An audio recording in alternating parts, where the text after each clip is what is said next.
Good evening, and welcome to City Hall and to our District 1 Town Hall meeting.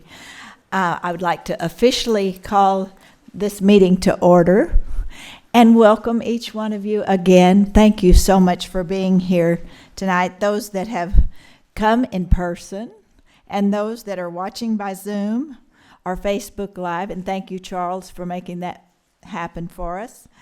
I'm Jorja Clemson, and I know most of you already. I see wonderful familiar faces, neighbors, and good friends, and thank you again for being here. And it's my privilege to represent you here at City Hall and throughout the city and District 1, and have done that for 9 years. And just a little background information, most of you know, I've been a resident of Grand Prairie for my entire life. And I've lived in District 1 for 44 years. So I believe I have a very good grasp of my city and my district, of where it's been in the past, and of course where it's going in the future. So that is good. And occasionally I'll tell you that some people ask me, why do you do what you do? Why do you serve? Why do you want to do this? And, everybody's why may be different. But I'll tell you, my why is, first of all, I love my city and I love people. And I had to think about which one of those I had to put first. But from this perspective and being in city, there we go. Thank you, Don. I love people. I love solving problems. I love helping people and helping them solve their problems. I love planning for the future and serving others with excellence. I feel like that's a calling for me, and I'm very grateful to be able to do that and serve you in that way. I also, whenever I get calls or whenever I'm contacted, I try to put myself in your place. How would I feel if this was going on next door to me? What could the possibilities be from your perspective? And I think all of you have a why for being here tonight as well. Some have specific questions and concerns. Some want the updates and the latest info on what's happening in Grand Prairie. And some are just great citizens who support our fantastic city. Whatever your why is, we're going to address some of it tonight, and that's exciting. And I'll tell you this, I watch the clock. I don't want to waste your time. I want this to be beneficial for you. You've given up something to be here tonight, so I want to make sure that each of you come home with something and feel like you have spent your time well.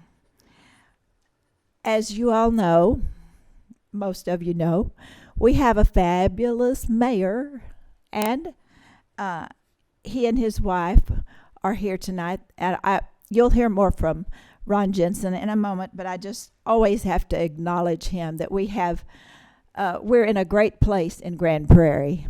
And that's because, in many ways, because of the past investment of people through the past with vision and their investment in the city. And it's because of our wonderful current leadership of our mayor, Ron Jensen, and our current council as well. And our boards, a lot of people who volunteer to serve on our boards and commissions. And since I don't see any other council members here at this time, but I do see some board members. I see Mal Earl, who is our chairman of the Parks Board. Mal, would you wave at everyone? And you all give her an extra hand. This is Mal's birthday. Happy birthday, Mal. And I do see another board member. What happened to my friend? There he is, Chuck Edwards. Chuck, tell them what board you serve on. Thank you. Do we have anybody else that serves on a board in here?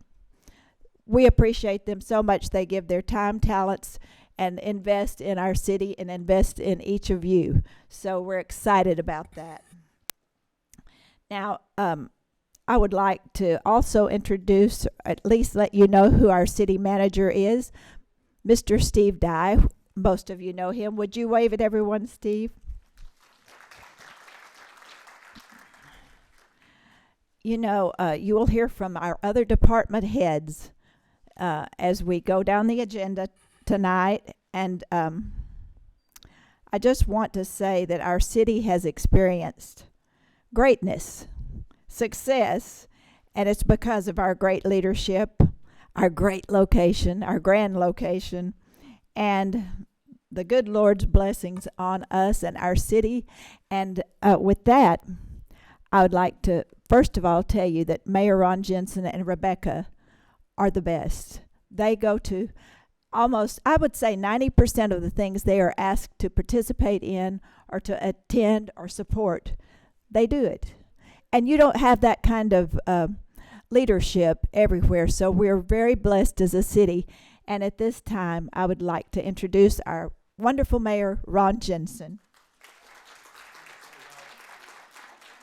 Hey, let's get started because the Phillies and Padres play at 7. The Yankees are well in hand at 5-1 right now in the 8th inning, so I can kind of keep track of it over there on my phone.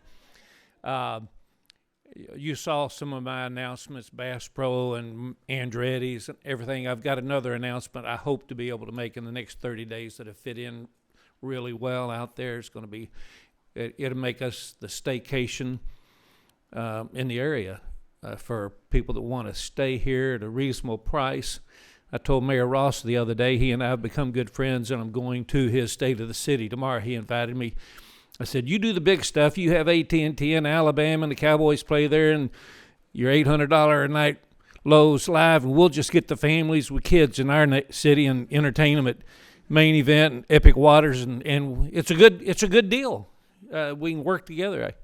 Everything they bring over there helps us, and everything we do helps them. So good relationship. So stay tuned. I'll be announcing something soon. Jorja wanted me to talk about the tax cuts we did. We did a 2.5% homestead exemption again this year. Did it last year. It hits the budget $1 million. We also did a 0.5-cent property tax reduction. It hits the budget $1 million. However, the homestead exemption, the 2.5% that we give to homeowners, means 4 times as much to a homeowner as the 0.5 cent, because the 2.5% $1 million tax break goes only to homeowners. The 0.5 cent that cost us $1 million is spread amongst everybody. Well, you say, well, why wouldn't we just do a 5% homestead? And that's a very good question. The homestead's capped at 20%. We have to decide on the homestead by June of every year. We get to set the property tax rate in September. So we have to kind of look and see what we think's the budget's going to be like, and we knew we can at least do a 2.5%. So we passed that in June, and then we got into the budget and realized, well, we could cut it another $1 million. So we did the second 0.5 cent sales property tax decrease. Last year's 0.5 cent was the first property tax decrease in 20 years. So we've done them back to back. Our goal is to keep doing the 2.5% as the budget allows until we max it at 20%. Folks, that means a lot to a homeowner. If you're a senior and our citizen, and if you're not taking, you should be taking advantage of everything. The freeze, the exemption for seniors, and the homestead. So that really helps those of you that are homeowners. That same 2.5% homestead exemption to give you the equivalent property tax savings in an overall tax cut, we'd have to cut the taxes 2 pennies. So for homeowners, it's like getting a 2.5 cent property tax decrease, the 0.5 cent plus the 2.5. And so we will try to do another 2.5 next year to get us to 15%. And our goal is to do that at 2.5% if the budget can stand it until we max it out at 20%. I don't know if the state legislature is going to increase that. They're trying to cut taxes. They need to focus on the school tax. We all know that, and we'll see what they do next legislative session. But that's what Jorja wanted me to talk about tonight, the tax cuts that we did. She is very empathetic to everything. She takes every email very seriously. She copies me on them when she sends them to Steve. She does look out for her neighbors, her friends, and her district. So just keep letting us know your concerns, and we'll try to take care of them. Thank y'all for coming tonight.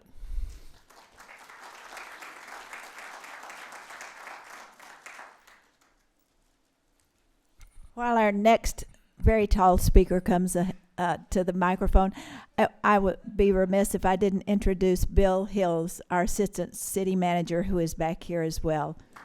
Thank you, Bill.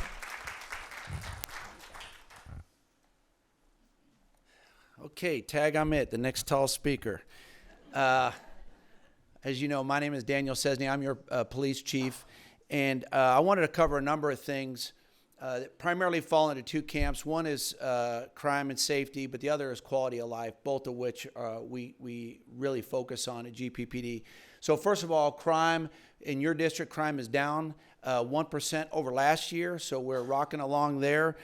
Recently, we're recognized as one of the safest cities in America. I said that correctly, America. So pretty proud of it. It's okay, you can clap. It's okay. You have very, very tenacious police officers that work very hard to keep our community safe. I will tell you our challenges are, particularly this year, are across the city, are related to theft.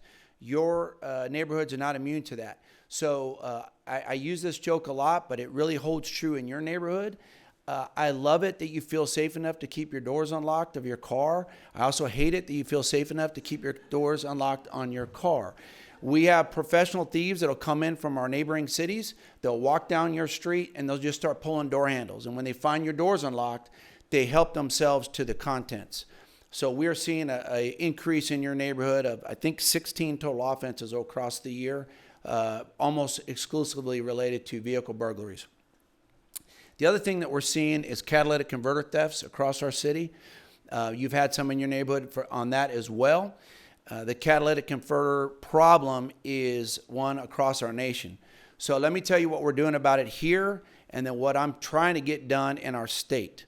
So locally, our council has been very empathetic on this issue, and we're presenting them with an ordinance to make it much more difficult to transport catalytic converters. You'll remember they've already passed an ordinance that makes it very difficult to pawn them. Believe it or not, you can get $400 to $600 for a catalytic converter because of the precious metals that are inside the catalytic converter. So they made it very difficult to do business like that in Grand Prairie. That's already been done, and that helped drop it a little bit. But what we're having challenges with is mere possession. So one of our officers stops a citizen that might have, a trunk full of catalytic converters. That in of itself is not illegal, but should be, right? So unless you can prove why you have a trunk full of catalytic converters. So we are working with our legal team to present an ordinance for council's consideration to make it much more challenging to transport a volume of catalytic converters. And I can't speak for them, but I think they'll be open to what we're recommending. So that's coming up. The other thing we're doing is, because it's not just within our city limits, I'm on the Texas Police Chiefs Association's legislative committee, and I'm pushing very hard, and have already testified in Austin, to make a statewide law that's very similar. So the state, your elected officials seem very amicable to that as well. So I would be shocked if we don't get that passed at the next session. Let me think what else. Also as it relates to crime, and then I'll go to quality of life. COVID has created a bottleneck, in my view, of arrestees in the county jail that the courts weren't working during COVID. So what happened is there's just this ton of folks that are there that either we being the judges and the district attorney, either had to create a plea bargain agreement, or wouldn't file lower level cases. And so in my view, that's a source of frustration because we would make an arrest, they would get over to the county within short order, they would be released and back in our community, and then we'd pick them back up, and it's just cyclical issue. So they're doing a much better job of getting that problem fixed and opening up the courts and getting those cases on the docket and through the court system.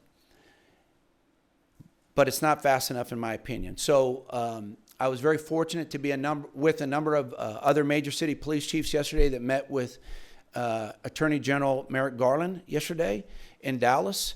And my ask to him was to lower the federal thresholds so that we can get some of our cases in to Uncle Sam and they can start relieving some of that burden and keep them off our streets. So we'll see where that goes, but I promise you I'm fighting like heck to get that done, and I may not have used the word heck with him. Okay, quality of life. So the other issue I see in Grand Prairie isn't necessarily related to crime, but it's related to your quality of life. So let's just rip the Band-Aid off. Commercial truck route violations, short-term rentals. Those are two biggies. So I want to touch on both. I've got my code manager here that will talk more about short-term rentals in a minute, but let's tackle truck route violations first, because I heard an amen somewhere in the back of the class. I've recently met with some of your neighbors that brought some great suggestions to us. Let me tell you what we've already done and are doing. I want you to first know, though, that I'm not standing up here to make excuses. I promise you I'm pulling the wagon the same direction. It is a frustrating problem for me, but we got work to do. So here's where we are today. First thing is I have our traffic unit, we've doubled our commercial vehicle enforcement folks. In fact, everyone that is now a traffic officer is required to understand how to be a commercial vehicle truck route investigator. These are the folks that climb up under the trucks and look at the U-joints and know what's they're supposed to have and not supposed to have. I'm not one of those folks. I'm not that qualified, but they are. So you might have seen them in your neighborhoods writing a bunch of tickets to trucks. Hope you have. I know as recently last week, we did it quite a bit. So that's one part of the problem. We've also added some electronic signage. One of the things that was brought to me by your neighbors is that we had some signage out there that addressed some of the littering issues, but they wanted more signage related to the truck route violations, and we've gotten that in place. We have the email that you're familiar with on how to reach out to us. It's truckrouteviolations at gptx.org. That if you see something, you can let us know. But the challenge I see with all that is it requires too much participation on your part. In other words, by the time you send us an email, you are up to here with truck routes. And if you see one, that means there's probably 10 before you even got there, right, to see it. So what we've tried to do is leverage technology to help us with this, and it's really reduced our truck route violations. So we have special cameras that are deployed in your neighborhood, and they're designed to capture the the truck's license plate. Now, I wish I could write them a ticket for just being there off that video. You'll remember we used to be able to do that with running a red light, but the legislature decided to outlaw that, and in doing so, took our ability away to do this for truck route violations. But it still gives us the intelligence. And so what we've done with that intelligence is two things. One, if we're seeing a trend, I have cops that go out there at that time and with ticket books, and they'll write tickets. The other thing it does for us is it enables us to capture those companies. So we have officers that will contact those businesses and tell them to cut it out, or we'll go out there and tell them to cut it out. As I said, I can't use that data to write a citation as a consequence of the law, but most of these companies seem to be pretty amicable. They just get a lot of turnover. And then the final thing we've done is we've contacted all of your GPS folks, because a lot of the things that I hear is, well, I'm following my GPS and it tells me to go right down your neighborhood. So we've contacted the Waze and the Apple GPS and all the folks that do the typical GPS on your phones to get them to identify our truck route violation locations so the trucks won't follow their phone through that. I will tell you, I've seen an improvement, but we are not there yet. We still got work to do. And it's gotten to a point where it is a source of frustration for Ms. Jorja, I know, And I'm sure as a consequence of that, she's hearing from you guys, because believe me, she lets me know. So we are trying very hard to fix that. And then I know that we're also working on some physical improvements. This was a recent suggestion that was brought up on how we could adjust the roadway itself to try to tackle some of these issues. So all those things are in play. But I can promise you it's not for lack of effort. Short-term rentals. So we don't like them. Am I allowed to say that, sir? Okay.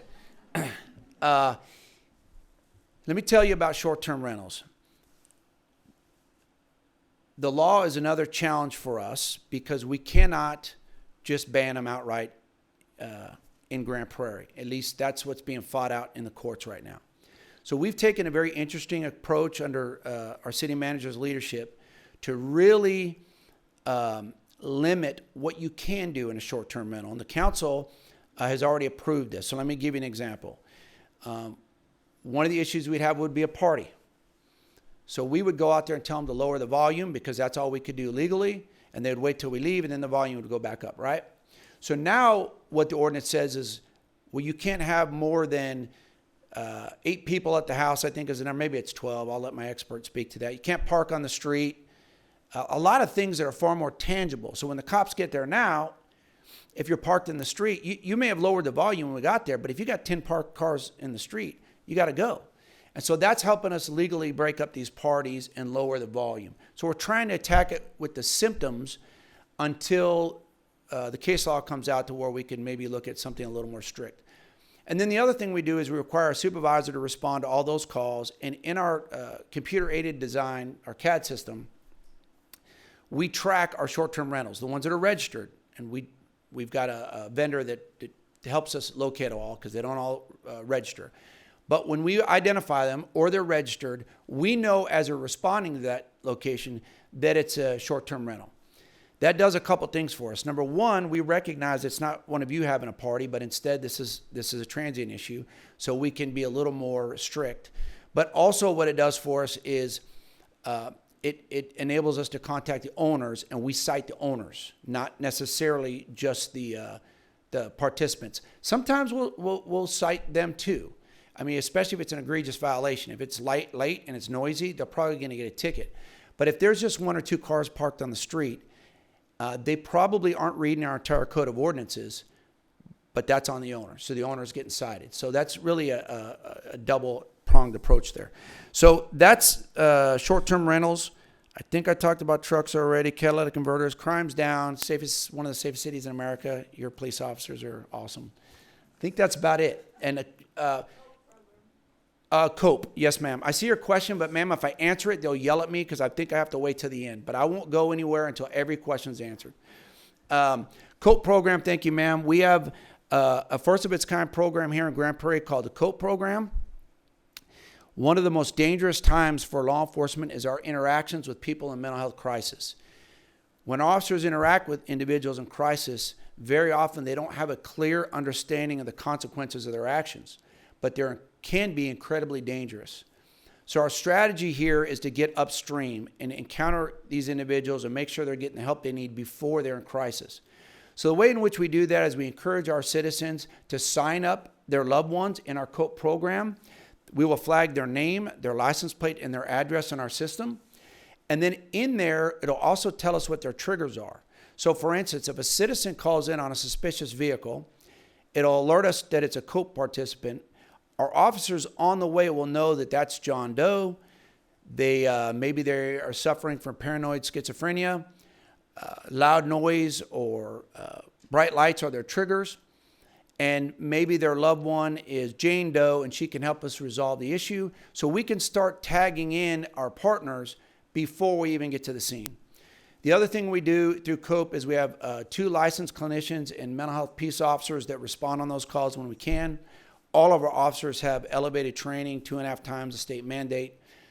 And then finally, when we find someone in crisis, because it still occurs, we document who they are, where they live, and so that we can follow back up with them periodically, try to get them in COPE. But if they don't want to get in COPE, we're still following up as part of our program to make sure that they don't have any hurdles that are preventing them from getting the help they need. Sometimes it's something as simple as they can't afford their medicine. So we can put them together with our community partners that will help them afford their medicine and keep them from getting into crisis and preventing us from having a, God forbid, use force in a really dangerous situation. So that is COPE in a nutshell. More on that at grandprairiepolice.org. And that is my spiel. Thank you very, very much. And ma'am, I won't leave until all questions are answered. Thank you.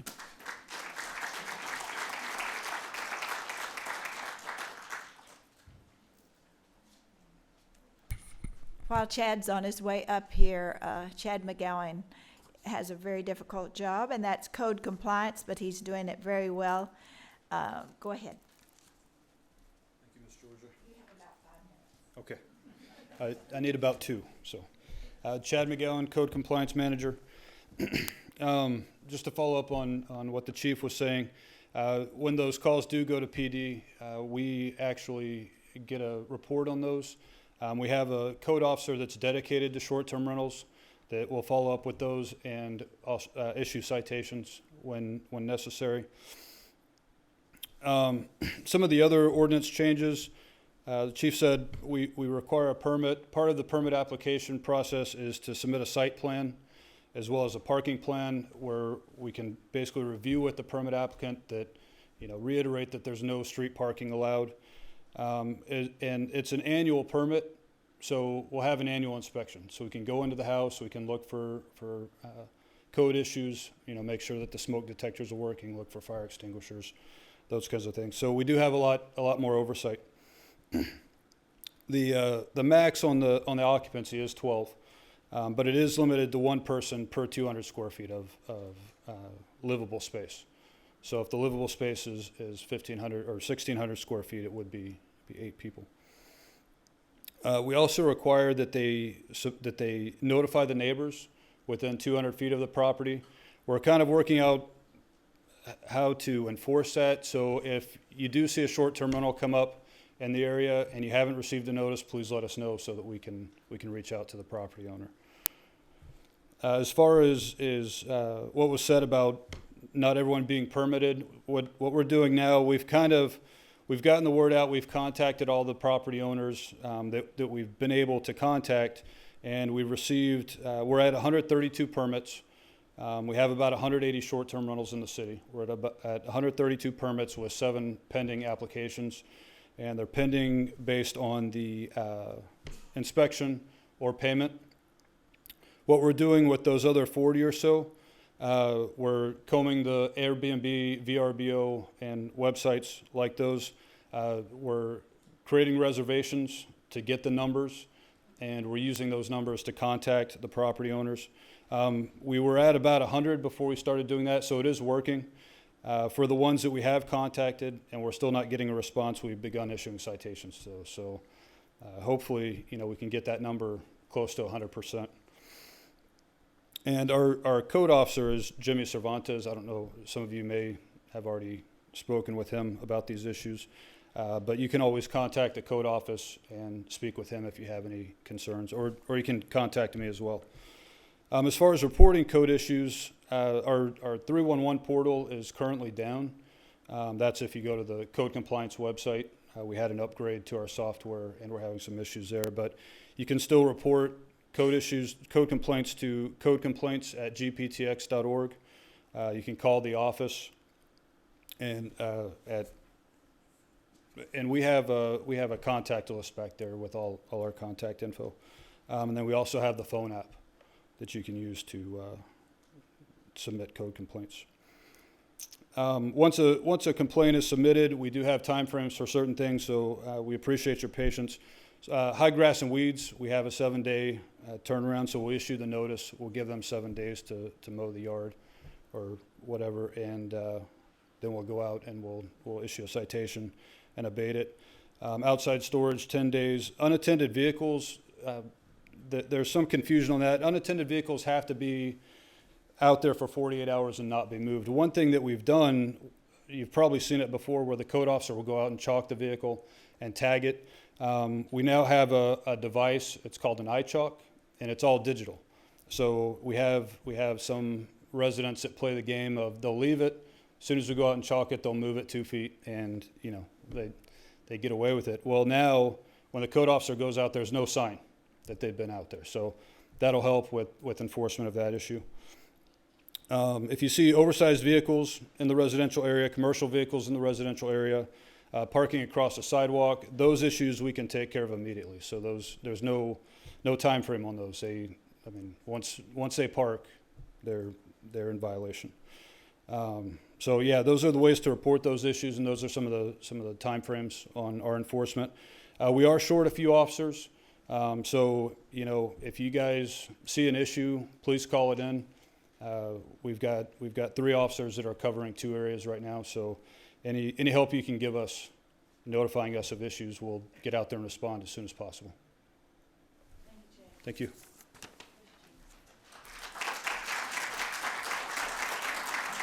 While Chief Fight is making his way, I just want to tell you, you're getting to hear from the best of the best. We have some of the best staff members in Grand Prairie, Texas, not just in the Metroplex, but in the state, and somehow in the nation. We have the best of the best. We are really blessed, and here's one of them. What Jorja said. Now, I always love these town halls because fire always follows police, and it's just low-hanging fruit for us. Daniel just texted me, "I hate you." Daniel has such a more complex job, just like Steve Dye did when he was police chief. And as fire chief, you call 911, we're going to come probably fix your problem. Even if we can't fix your problem, we really screw up, you guys are bringing us cookies. So it is by far the best job ever. And I always want to thank you. District 1's no different. You have a very unique district. You have literally 5 fire stations sort of covering protection. You have 2 that are within District 1. Station 4 off of Duncan Prairie. By the way, we let each station have a sort of a station logo. And Station 4 is the Nottingham Knights. And so for those of you who live in Nottingham, we have a big knight on our fire engine. If you've never been into Fire Station 4, it's like a Game of Thrones theme. I really just turned them loose, and they just turned that station into craziness. You have a station off Roy Orr that helps cover all the district. Then you have Station 1 at Main, Station 2 at MacArthur and 30, and Station 3 right up 161 in Marshall, all help backfill your district. So District 1, Georgia, is extremely covered for fire. And, oh, yes, 70% of what we do is medical. Not all fire departments in the area run the ambulance service. There was a great decision made in 1999 that we took on the ambulance service, and in August 1st or December 1st of 2000, I can't remember, we took over EMS, and it's been the best decision ever for this city, I can promise you, with our American Heart Gold Award and just the many awards your EMS system have, all because, and in lieu of, we don't have a hospital yet. Maybe there's one coming to be talked about later, but we're hoping eventually we can have a quality hospital in our city. So not much else for fire to cover. Usually when there's no fire news, that's great news. So, Ms. Clemson asked us to really cover District 1. District 1, you're in really good shape with fire and EMS. I will be here for questions afterward, and I'm going to bring up Chase Wheeler. Chase Wheeler is our emergency management coordinator who is under the fire department. Very complex business when it comes to preparedness, disaster, and then recovering from the disaster. So Chase is going to talk to you about some weather preparation, alert GP, and all those good things. Chase, all yours. Thanks, Chief. That's a great introduction that Chief Fight gave y'all, because that kind of stole my thunder. What we do in emergency management, we plan for, respond to, and recover from disasters. That's our job in emergency management, to ensure that as a city we're doing the best that we can for you, our family. One of the things that we know is we do get disasters, right? Even during the past few years, during winter, what happens? We've had some disasters. And so one thing that we want to do is to make sure that our family and our residents are prepared. Our goal is to make sure that you're resilient. The more resilient you are, the more resilient we are as a city. And so everyone has goodie bags. If you don't have one already, please stop and get one in the back. What we have inside is some items to help you start creating your own 72-hour emergency kit. So if you're better prepared, you're not going to have to call 911. If you need to leave your house in a hurry, you've got your emergency kit ready to go. If you have to stay home for a few days, you have your emergency kit ready to go. And most importantly, we want to be able to contact you and reach out to you in an emergency. And the only way that we can do that is that we have your most accurate information. And so we have a cool program called Alert GP. It's a free program. You'll have a postcard. Right now, we have a chance to win a $100 gift card. So if you register yourself and your family and your loved ones a part of Alert GP, you'll be entered into a drawing for a $100 gift card in December. That does come with free weather alerts, all kinds of really good information. And then again, it gives you the ability to receive information from us on important things that may come up. So I'll be after questions if anyone has any. Thank you.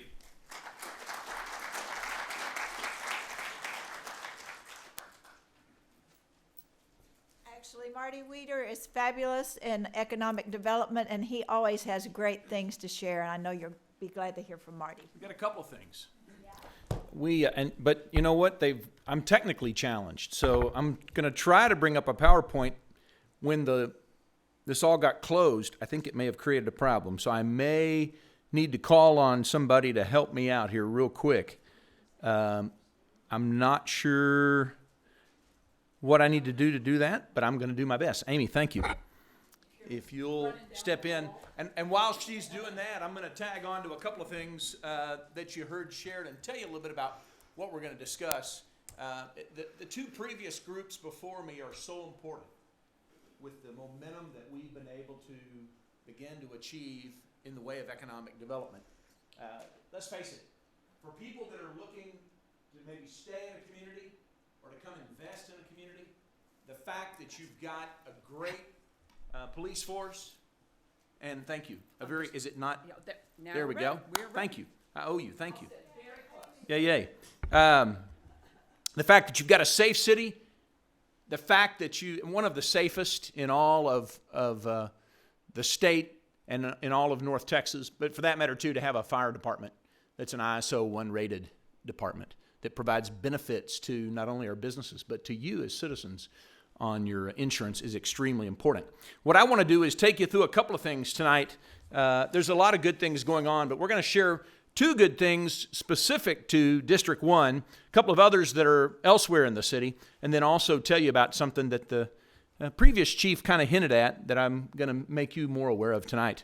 Something that's in District 1 that's under construction now that the council heard about back in February from representatives of USA Cricket and Major League Cricket was the reconstruction of the what's been Air Hog Stadium. You may know that it was shared some time ago that USA Cricket and Major League Cricket had made the decision to come to Grand Prairie. This will be basically ground zero for cricket in the United States. If you're not familiar with cricket, I encourage you to get on Netflix and pull up one of their videos about what it's all about. It is the second most popular sport in the world after soccer.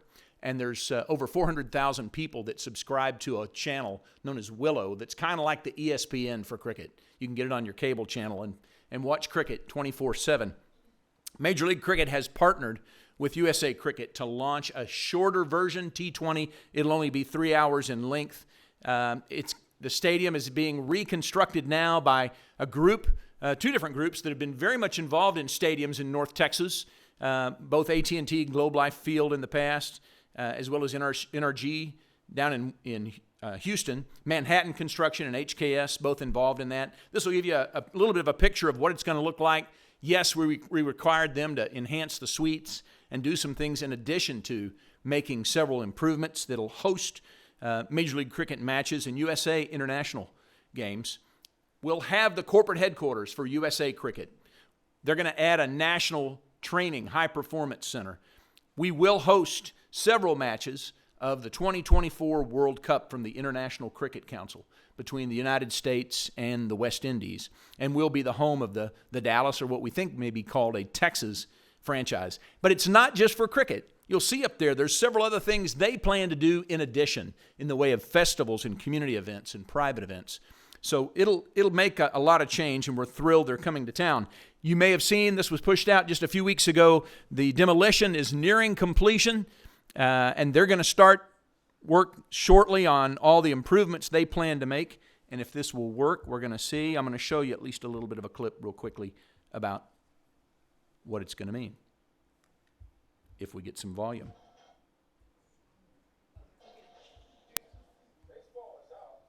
Is in at the Airhawk Stadium in Grand Prairie.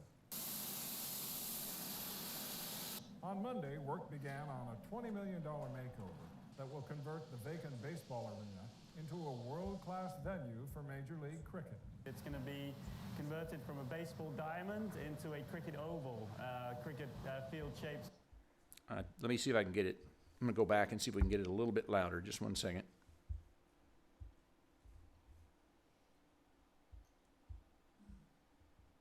Here we go. That'll do it. Well, okay. I'm going to turn this down just a little bit then. Before we blow our ears out. Yep. Did you put it all the way up? Here we go.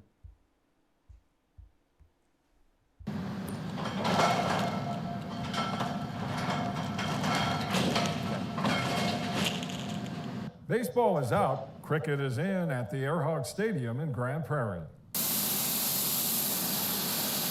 On Monday, work began on a $20 million makeover that will convert the vacant baseball arena into a world-class venue for Major League Cricket. It's going to be converted from a baseball diamond into a cricket oval. Cricket field shape's a little different than baseball, so a lot of the work going on around us now will be to expand the field and turn it into that full oval with a dedicated natural turf pitch in the middle. We'll be expanding the seating. There'll be about 8,000 seats here. Luxury boxes, premium seating, club seating as well, renovations to the sports bar. We expect to complete construction by the end of the spring. So by next summer, there'll be professional cricket played out here in Grand Prairie. Professional cricket player Bert Cockley says he can't wait to get on the pitch in Grand Prairie. I grew up watching it as a little boy, and the seed was planted early on that, I wanted to play cricket professionally and be a part of it. So once this major league started and, it's televised and all the local community can come along to a game and experience, hopefully those seeds can be planted and they can fall in love with the game and see the excitement that cricket is, especially T20 cricket. Edge, this time gone. Cricket is enjoyed by billions around the world and gaining fans in Texas. Major League Cricket is banking on the sport's popularity for a new venture that will feature teams in major cities across the country. The revamped Airhawks ballpark will host the Texas franchise, and the league has secured a long-term lease for the stadium from the city of Grand Prairie. Officials say the name of the local team and other details will be announced later this year. All right.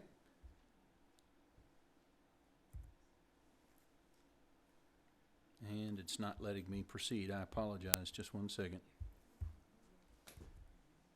It's frozen up. There we go. Okay. Let me tell you about the latest thing here shortly. It just opened up this past week. Boulder Adventure Park. The day that a lot of people in Grand Prairie were anxiously awaiting finally arrived. It's the grand opening at Boulder Adventure Park. Over 66,000 square feet of one-of-a-kind experiences, all inside a gigantic pressurized dome. The hope, what we want, is that wow factor. When you walk through the doors, you look up at the rock, and the word we hear most common is wow. And the way we designed it is there's different levels of adventure, something for everybody. Including climbing challenges, rope courses, zip lines, and a breathtaking 6-story free fall. For non-climbers, there's lots to do too, like an inline synthetic ice skating rink, an exhilarating tube slide ride, a bumper car spin zone, and the blaster zone for some target practice. I think it is great. We're having such a great time, and I think it is a good place for the family to come and enjoy.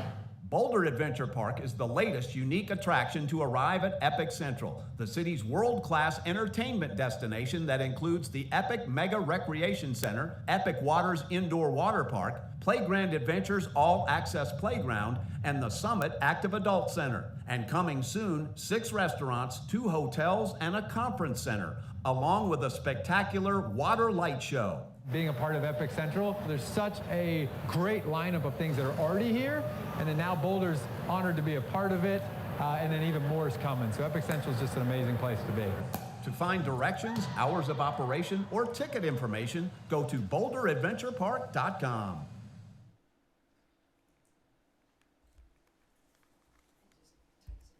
Yeah, it does.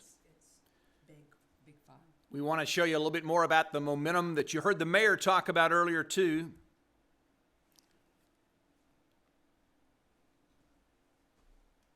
As we wait. It's a big file. It takes it a minute. Well, or more than a minute. Come on. We can always get out of it and get back in. Yeah, we'll just do that. Hang on. Oh, there we go. Okay. Now you can get on the next one. Something close to where we are. Here, I'll put it over there. Yep. Thank you. Georgia and I are going to go to Boulder and do that free fall drop on Saturday. Close to where we are, and very close to District 1, you may know that the council voted a year and a half ago to purchase the former Calvary Baptist Church here close to downtown. Calvary and the 2 buildings out front, the original annex and the Finance Administration building, were all put out in a request for expressions of interest. We did receive 8 different responses. 6 ended up being interviewed, and we're now in negotiations with a group that might be a master developer. You can see there it takes on the spaces that are all surrounding City Hall, very close to across the street from the Firehouse Gastro Park, and as well the award-winning Zavala's Barbecue, recognized in Texas Monthly a little bit over a year ago. Really a thought to take advantage of the assets that are close by and build on the vision of trying to create something that's quality and protects the historic character of the city. The mayor mentioned to you that he announced just a few weeks ago, or a little over a week and a half ago, the new Andretti indoor karting that you see they'll be happening right at Forum and 161, and then right next to it, the spot you see there where it says contract pending, that'll be 103,000 square foot Bass Pro Shops, and we're very excited about that. Meanwhile, back to District 1, you may have seen, and we've been getting calls, and I've been talking to the group that's purchased the former Texas General Hospital, that property is being painted. In fact, here's a little closer look of some of the folks out there on site asking about it. We did push out just last week that the new owners and the operators of the former Texas General were out testing the paint colors. I did talk to the operators and told them we were very likely to mention this tonight, and that made it clear they look forward to sharing more details and look forward to serving the city of Grand Prairie community. Very important, since you heard Chief Fight talk about earlier. In fact, I always remember I'd only been hired 6.5 years ago. Right after I first came on, there was a council meeting, and he was up receiving the award for the Heart Association Gold Medal Award, and I was just sitting right over there where we were in the conference briefing room or council briefing room, and he said, and maybe someday, right now we're taking all these people outside of the hospital because we don't have a hospital in the city of Grand Prairie. And he turned and looked at me as I was sitting there. And I'm like, what the heck? And then he goes on and he says, but maybe someday we'll get a hospital again in the city of Grand Prairie. Kind of like he did tonight. I know. That's what he was giving me a flashback for. So needless to say, we look forward to sharing a lot more details on this, and they'll be revealing quite a bit more in the weeks to come. But we think it's quite exciting to see that they've made the decision to come in and put some things of a medical type in that facility in terms of a micro hospital that they're contemplating. So we look forward to having more to share with you. I want to close before I hand over the ball for the next speaker with something that I know when we are in District 1, we always get questions about, and I want to make sure I've updated a sheet, and I'm going to put it in the back, that talks a little bit about grocery, retail, and restaurant development in North Grand Prairie. one of the challenges we've got, let's face it, is that most of the residential properties are built out. So we're not really going to see rooftops increase. Most of the undeveloped acreage is in the floodplain or the floodway, which can't be developed. Zoning dictates really where can be built, what can be built where, and property owners have a right to develop the property any way they want. So we really can't force somebody to come in and do something. And things just got a little more complicated this past week with Kroger deciding to merge with Albertsons. And we face the possibility of them looking at maybe closing some grocery stores in North Texas. I just want you to know we're going to continue to do all we can, though, to fight on your behalf to see if we can get a grocery in the north part of Grand Prairie. I just spoke with a property owner, in fact, this afternoon about a site close to 161 that I think would have some potential. We're going to do all we can, but I wanted you to at least have an understanding of what we're dealing with. And I'll leave this back in the back. And like you heard Chief Cesny say earlier, I'm not going anywhere. I'm going to be here to answer your questions, so I'll look forward to answering them and talking with you here in a little bit. Thank you very much.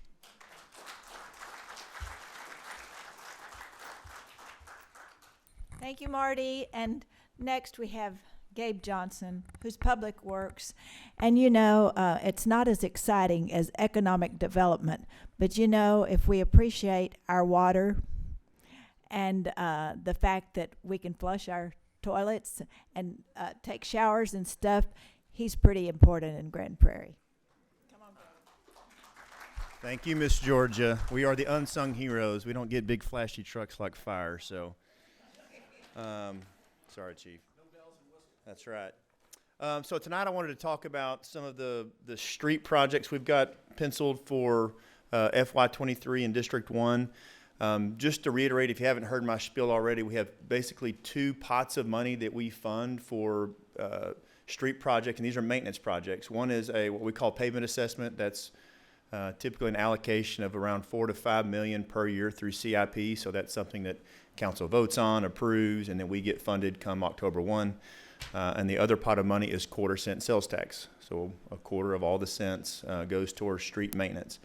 The way we divide that up is we focus our CIP pavement assessment money on a 5-year plan that looks at thoroughfares and collectors and above, and we have a systematic way of what we're going to do year 1, 2, 3, 4, and 5.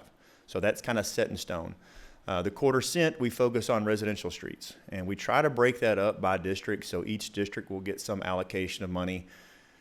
As you're probably well aware, the older streets are in the north part of Grand Prairie, so we typically allocate a little bit more money in the north, and as you get down south, it's more of just panel replacements versus just, long blocks. So this coming fiscal year, right now we've got allocated about $2.07 million in quarter cent. That's 3 different streets and an alley. We will try to knock out alleys with some of that quarter cent money. And then on the pavement assessment, we've got about $2.8 million, and again, those are kind of systematically chosen for about a total of about $4.9 million. I always like to announce at these type of events, we also have sidewalk money. We get an allocation each year. Council's good enough to allow us to spend about $1 million. And so if you have a trip hazard, if you call us, we will put it on our list. Now, the list is pretty long and it's always growing, but if you have a serious trip hazard, we will come out and we'll investigate it, look at it, and hopefully replace the panel if it's a true trip hazard.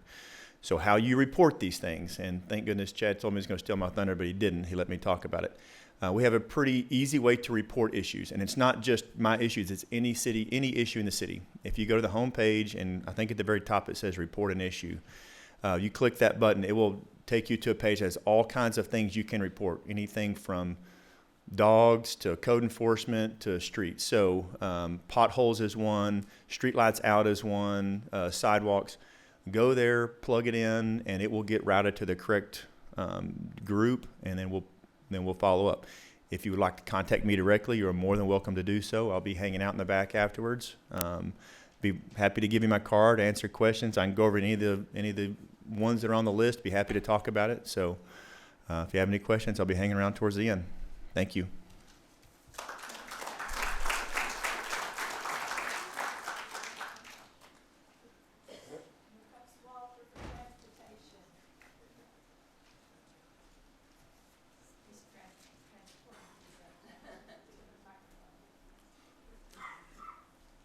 Good evening, I am Walter Schumacher. I am not that tall. We also don't have the flashy vehicles, although our staff did get his first electric vehicle, so we're pretty excited about that. My job is really to work with a lot of projects that we work with stakeholders. I want to give you an update on some of our larger projects we're working on with some of our partners within the Metroplex. I want to start off with the Interstate 30 frontage roads. That is a series of projects that y'all have seen working on. It started with MacArthur going to Beltline, that's complete. Just completed was the Beltline to George Bush, that's complete. The next section, as you're all aware of, Arlington is working on the 3360 interchange. That's probably gonna be a couple more years before that's finished out. Once that is completed, then they're gonna be finished the frontage roads from 360 to George Bush.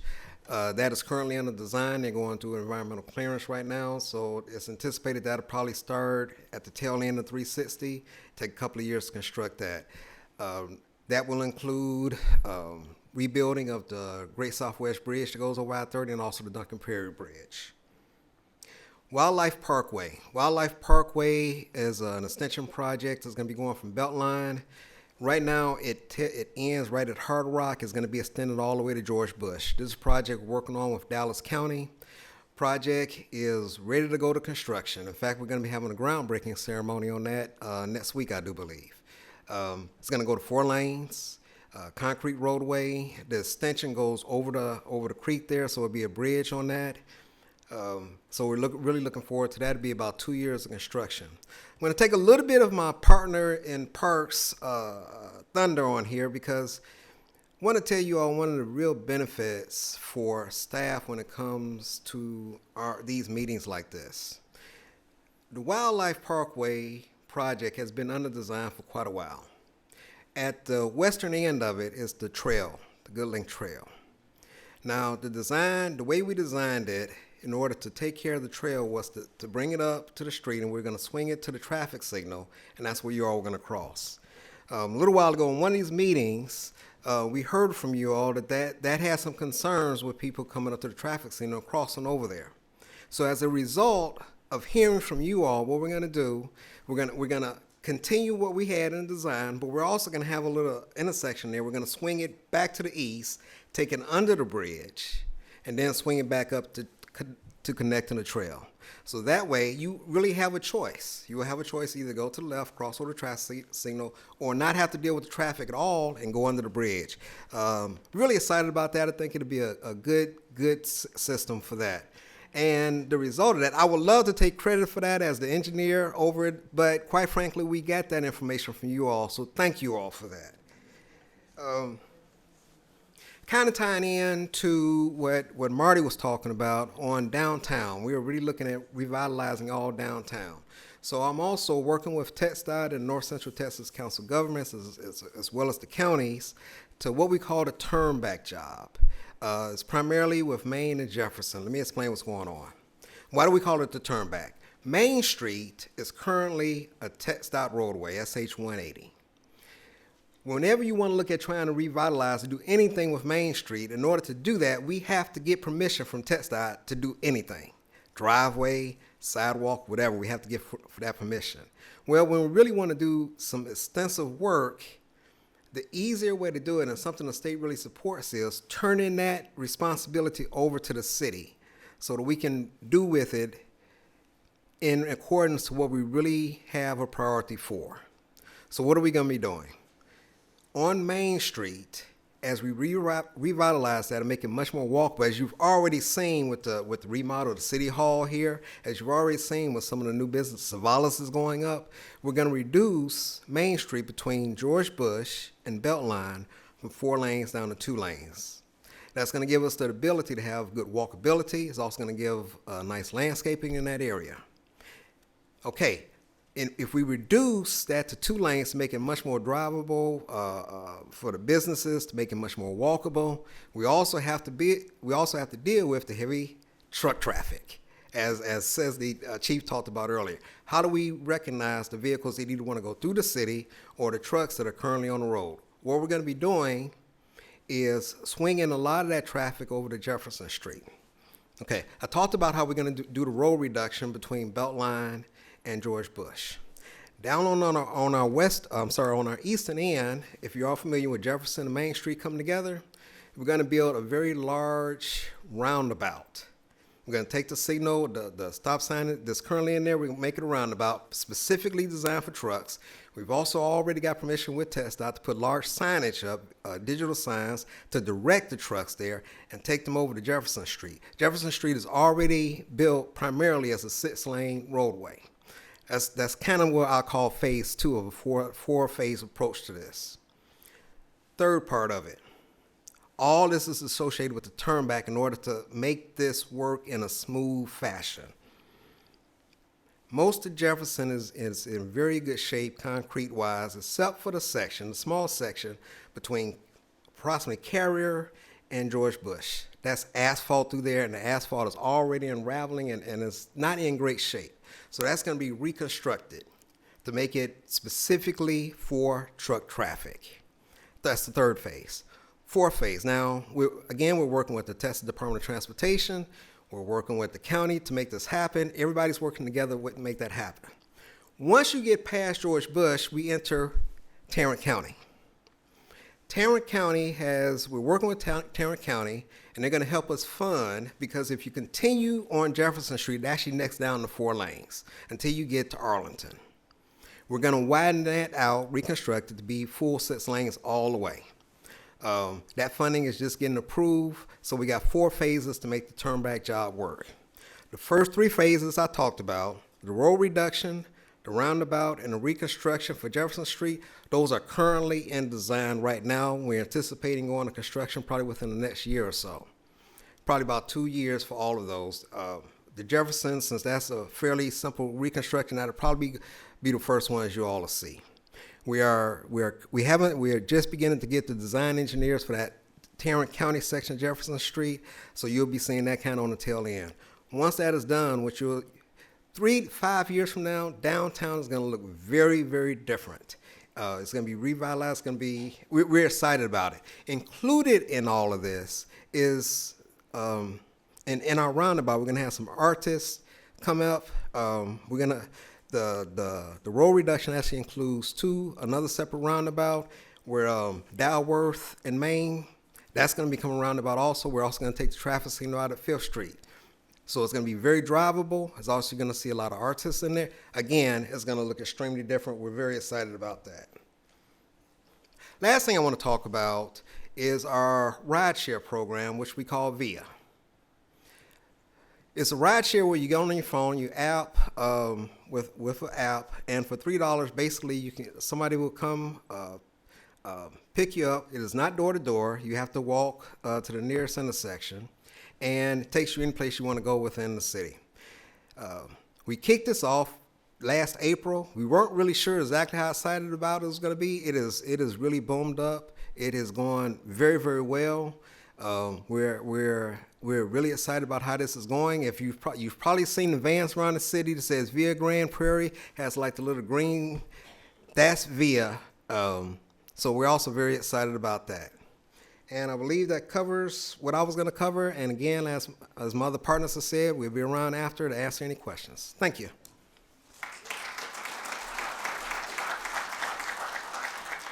Thank you, Walter. He covered a lot of territory in a short amount of time. And now, as always, he gets to bring us up for the last is Mr. Fun and Games, Dwayne Strong. Thank you. Miss Jorja said she's going to save the best for last, so I told her I appreciate that. Thank you very much. My name is Dwayne Strong, and I'm the director for the Parks, Arts, and Recreation Department. And I want to thank y'all so much for coming out. It means a lot to us, but I think the theme tonight is there's never been a better time to live, work, and play in Grand Prairie. And so as Parks wants to kick in is, 20 and 21 were very hard for everybody, very hard for the Parks Department because we closed a lot of things down. But the one thing that we were able to keep up with were our parks and our trails and our golf courses, and those were never used as much as they have been during COVID. This past year in 2022, we were back 100%. All of our venues are back open.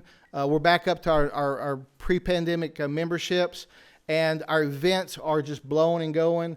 And so everybody is excited to have a good quality of life Parks Department. And so we work hard to make sure that our citizens and our visitors to Grand Prairie get to experience that.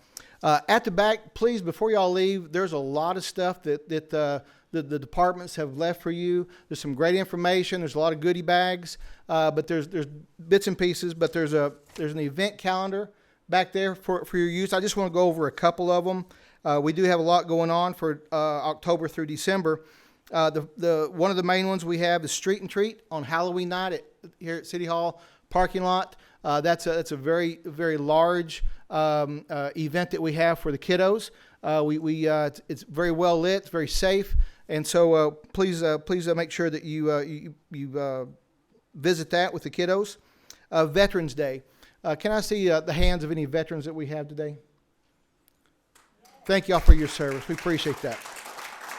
Grand Prairie loves our veterans, and we love to celebrate. So on Friday the 11th at the Veterans Event Center off 161 and the Memorial, we have a Veterans Day event. So please come by there. It's a fantastic event, but we do want to honor our veterans. The Sneak a Peek and Prairie Lights kicks off. The Sneak a Peek run starts on the 19th, and then Cycling with the Mayor at the Prairie Lights is on the 21st. And then Prairie Lights, we're here already again. We're halfway through setting up Prairie Lights, as weird as that sounds, here in October. So we're ready to go on that. But there's a lot of good information, so please pick that up. Just a couple of updates on some projects is, Walter mentioned the Good Link Trail. Is our parks and our trail use systems are used very well. So anytime we have construction or we have some closures, we try to reach out and make sure that our trail users know that. And so we know that the Good Link Trail is going to be closed off and on during construction. So we'll work with Walter and his group and then Amy to make sure that we can communicate that with everybody. But that is going to be a good project for us. The Wagner Park Bridge is at the west end of the park, and it's the small bridge that leads to the larger bridge going over Johnson Creek. We had that one closed off for a while. Public Works, the team helped us with a contractor to rebuild that bridge so that it's safe. So that's back open now. They're in the final processes of the final completion checklist, but it's open for you. So I want to thank Public Works for helping us with that. And then the one big one that we're really excited about is Prairie Park. We're in the process of going out for bid for our Phase 1 development of Prairie, and it'll be under construction starting the first of the year. And what we're trying to do is get a lot of the components wrapped up for Juneteenth. And then once Juneteenth is over, then the rest of the construction will take place, because the park is completely slammed on Juneteenth. So we want to make sure that it's safe and usable. And then the rest of the Phase 1 should be complete by the end of the year, and then we'll be ready for Phase 2 with another set of funding. So that's all I had tonight, and I will be back at the back for questions.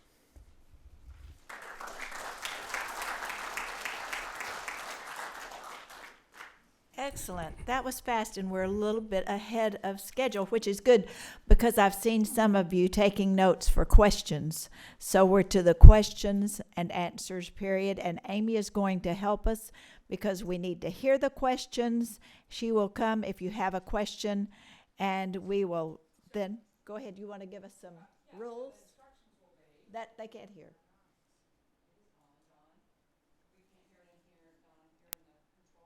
Hear me? There it is. There. Yay. Sometimes we have to wake it up. Y'all will ask your question. I'm going to repeat it so that everybody at home and others in the audience that might not have heard it will be able to hear it. And then it will also be then on the recorded version. Those who are answering the questions, if you would be so kind as to come back up to the podium and speak into the microphone. So if you want to migrate down here, those who usually get asked, there's 4 chairs right there for you, right there. All right. First question. Anyone have any questions to get us started? Marcia. Yes, ma'am. This is for Mr. Schumack. I heard you mention the Duncan Perry Bridge. All right, she's asking about the Duncan Perry Bridge.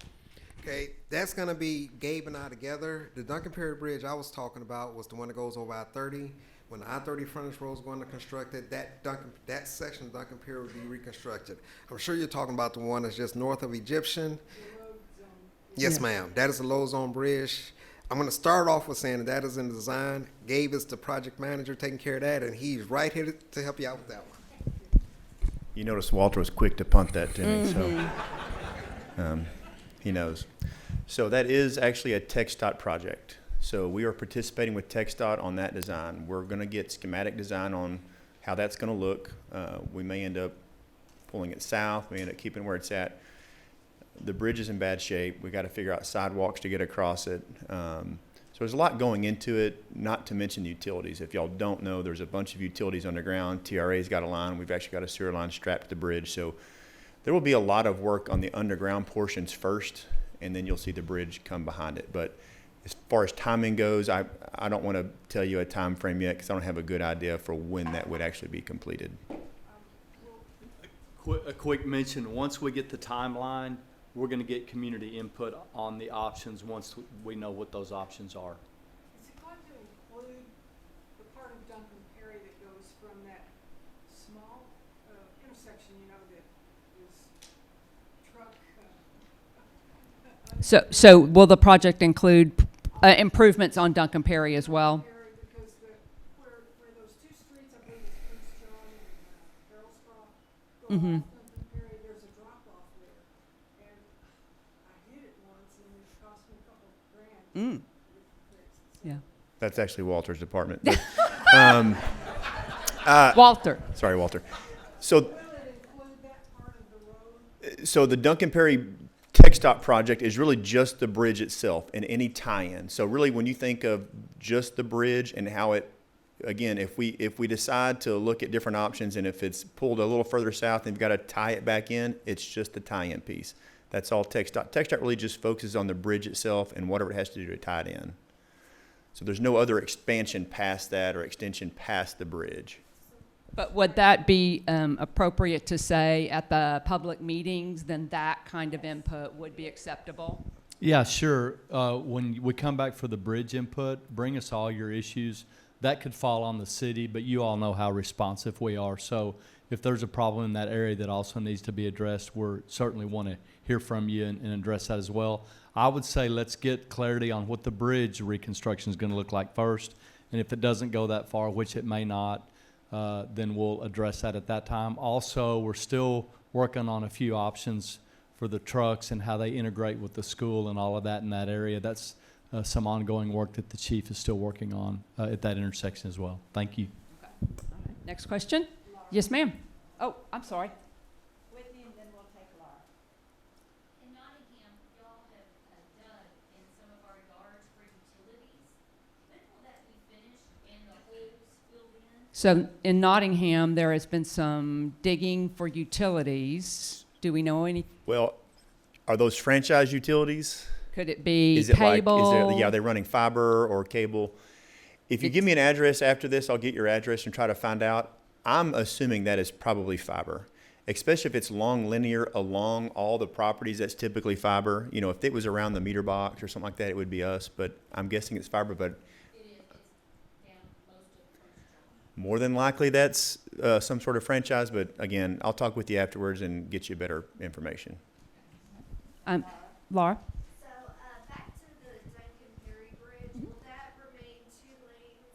Will Duncan Perry remain 2 lanes, the bridge? Yes, ma'am, it will. Yes. On that wildlife road they're going to build, are they going to build a flood state? Because I grew up in that neighborhood and I know like water floods every once in a while. Well, yeah, so will Wildlife Parkway be above flood stage? Yes, it will be a bridge, and a flood study was done to make sure we're above the base flood elevation. Yes, sir. Thank you, Walter.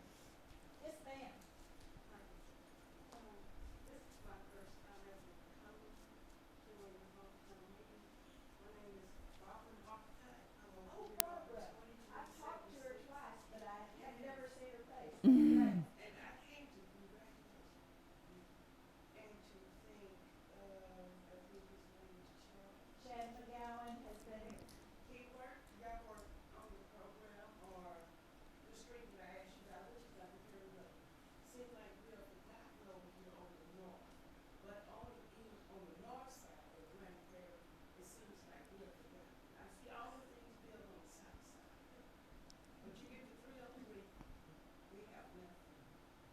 So the question is, what about development north of 303?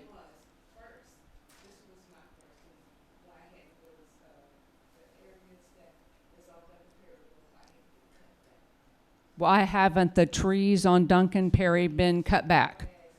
Of course. Okay. But wait, there's more.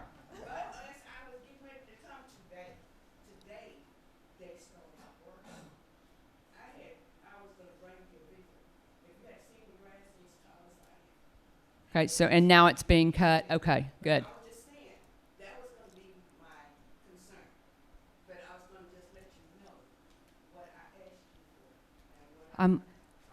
Are y'all pointing at the right staff person that knows what's, is that Chad?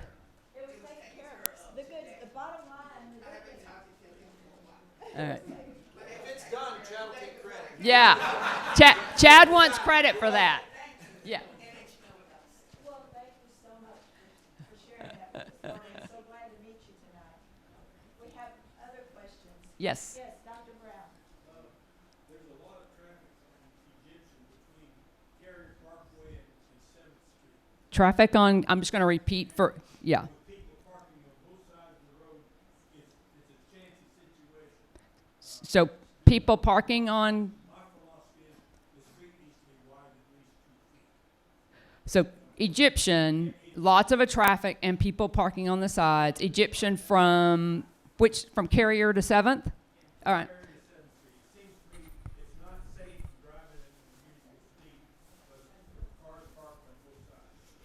I'm going to address that in a couple of ways.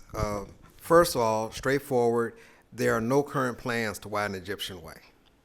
Secondly, in order to do that, I believe there may be a lot of pushback on that. Egyptian has a certain culture to it that we've heard over the years.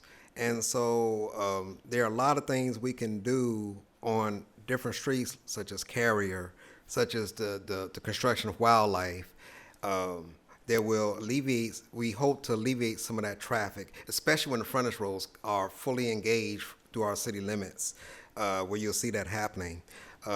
So we do hear you, but quite frankly, I really don't see Egyptian being widened anytime soon. But the chief's going to come talk about another option. So we're doing a lot of enforcement up there. Legally, there is no issues with parking on that, but we have noticed the same concerns.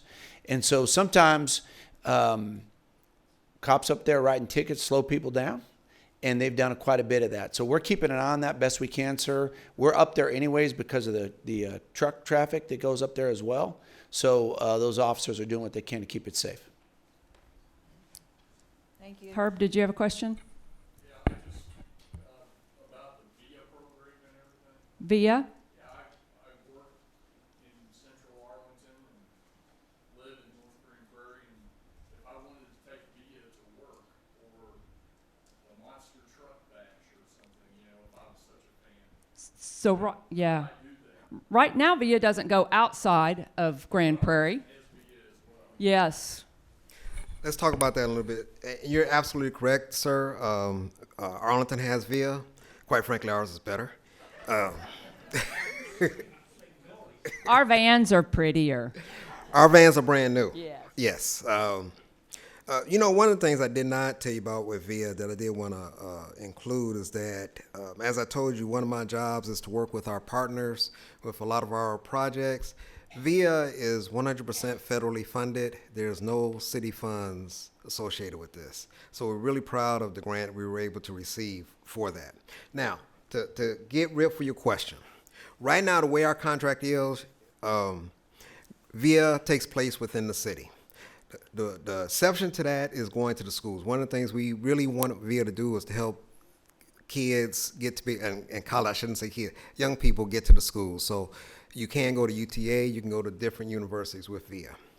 We are currently in conversations with Arlington and surrounding areas to see if we can do something about expanding that. To compensate for that. I cannot commit to anything this evening, but we have heard those comments before. We are in those type of conversations. So what I would say is stay tuned. Steve, did you have something to add? I do. Thanks, Walter. Herb, good to see you, first of all.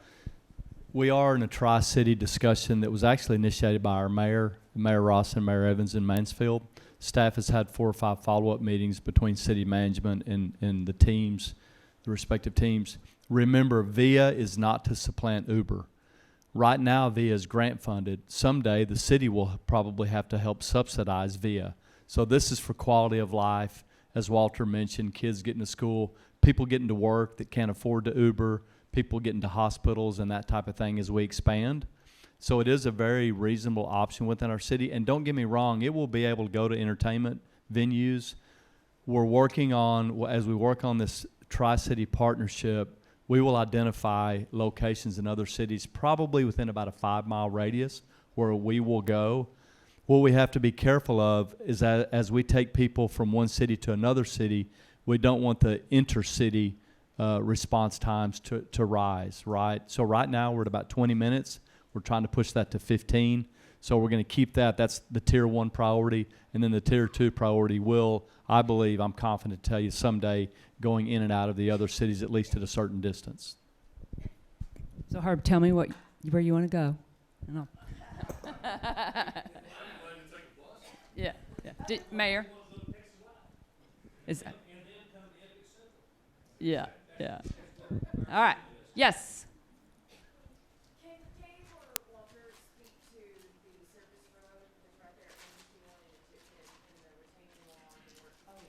The service road at Egyptian and 161. The retaining wall. Yes, that is actually being worked on by NTTA. That is, there are some voids in the road right there. And the road has been separated, which I'm sure anybody that drives there has been noticing that. NTTA has been working on that very diligently. Now, we've had some phone calls where a lot of people don't see work going on. That's because the work that's being going on is kind of behind the wall down there. There's an extensive amount of work going on through there. Knowing that I was anticipating someone to ask me about that, I did try to get an update right now. The work is going very well, and unfortunately, I cannot give you a good time frame on when that is going to be complete, but I can tell you they are working on that to make it right. They've been working on it for quite a while. The work continues, and we will stay on it to make sure not only that it's done timely, but it's also done to standards that we all want it to be done. I see another hand. Yes, ma'am.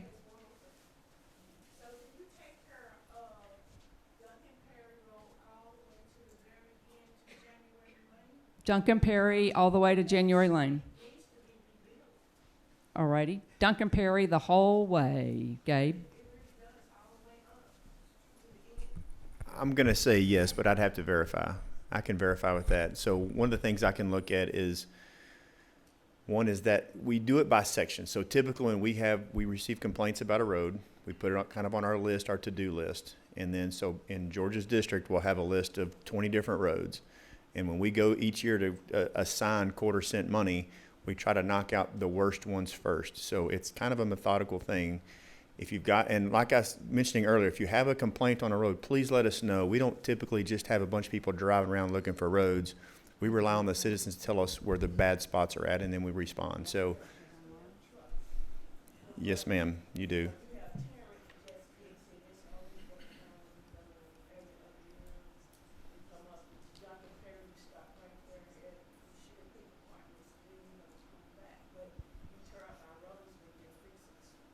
Okay. I'll get with you afterwards. Did you have a question here and back? Are we ready? Yes? In regards to the bridge over I-30 in Duncan Perry, have you completed the design of that? Will the frontage roads allow you to get on Duncan Perry from there, or is it going to go underneath it? And also, clearly we're going to lose the bridge for some time. How long would it be out? Okay, so the bridge, the Duncan Perry Bridge over I-30. So is that being addressed in this construction, or is it? It will be reconstructed. Texas Department of Transportation is actually doing the design work on that. There will be public hearings where you can really see exactly what's going to happen with that. We don't know yet if the frontage road will allow you to get up on the. Will the frontage road allow you to get on to Duncan Perry? My understanding is yes. Will there be public hearings that we can post for people when that happens? When that happens, yes. Test that. Okay. Now it'll be on a Test That website, and I'll have communication. So yeah, I'll Okay, be so able- we can push it out to the public here. Yes. All right. All right. Okay. I see a hand way over here. Yeah.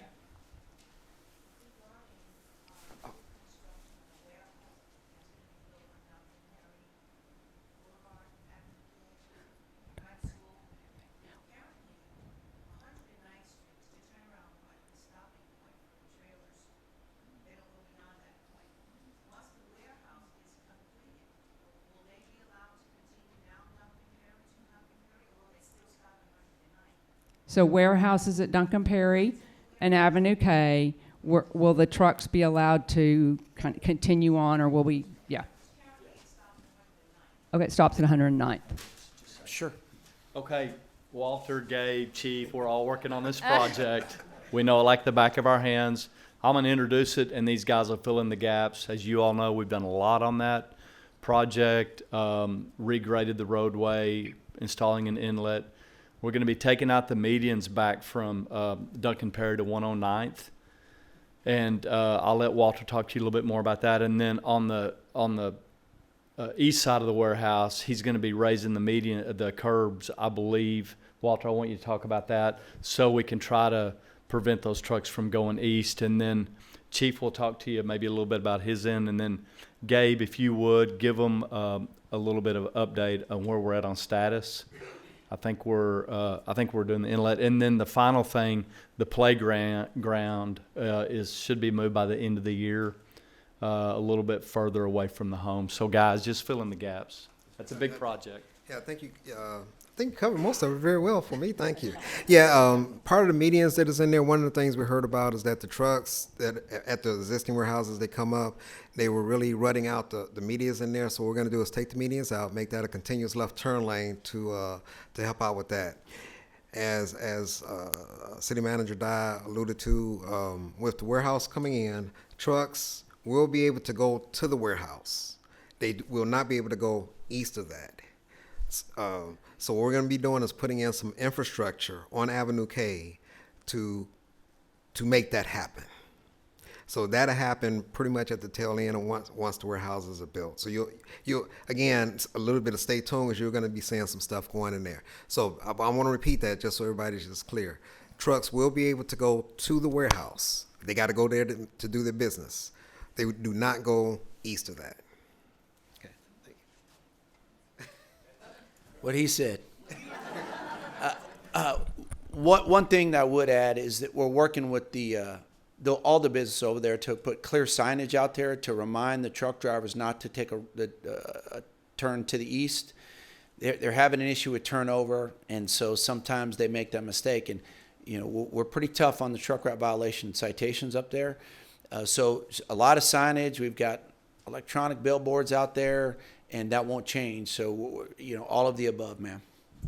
We also work closely with y'all with Google and all of the mapping, online mapping, how do I get here? So we work with them to update those records as conditions change, and we don't, so that a lot of truck drivers are just using Siri, take me to this address, and it's taking them the wrong way. So we work with, once we know that, we work with those different platforms to get it fixed. And just some of the current work we finished. So if you saw it, we regraded the south side of that road and we cleaned out the inlet to ensure that drainage is going to the inlet and not through the wall. Added an inlet on Avenue K, and then my group will be working with Walter on fixing the median. So there's been some work going on out there. All right. See your hand.